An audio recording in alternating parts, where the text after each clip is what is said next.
اور معاویہ سٹی، کیا اونٹ کے پیشاب کے متعلق کوئی حدیث ہے؟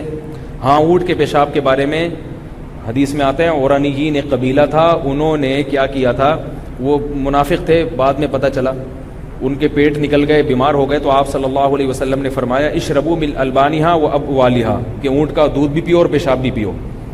ان کو آپ صلی اللہ علیہ وسلم نے حکم دیا تھا. اس حدیث کی بنیاد پر بعض ائمہ کا مذہب یہ ہے، امام احمد بن حنبل کا، کہ اونٹ کا پیشاب پینا جائز ہے، اور عرب بھی اس کو مانتے ہیں کہ کوئی بیماری ہو تو اونٹ کا پیشاب پی سکتے ہیں. حنفیہ کا مذہب یہ ہے کہ بھئی پیشاب کے بارے میں جو وعیدیں ہیں وہ علی الاطلاق ہیں. نبی صلی اللہ علیہ وسلم نے فرمایا استنزہوا من البول فإن عامۃ عذاب القبر منہ، پیشاب سے بچو کہ اس لیے اکثر عذاب قبر کس سے ہوتا ہے؟ پیشاب کی وجہ سے ہوتا ہے. تو آپ صلی اللہ علیہ وسلم نے، یہ امام حنیفہ کی دلائل میں دے رہا ہوں، وہ کہتے ہیں یہ جو واقعہ ایک جزوی واقعہ ہے، اس کے علاوہ کہیں بھی نہیں ہے کہ نبی نے کسی صحابی کو پیشاب پینے کی اجازت دی ہو. اور یہ تھے بھی کیا؟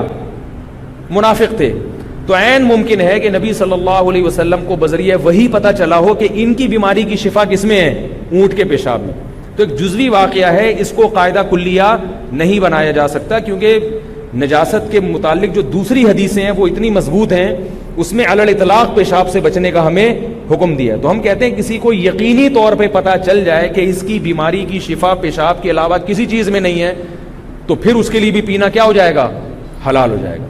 سمجھ رہے ہیں بات کو؟ ورنہ جائز نہیں ہے.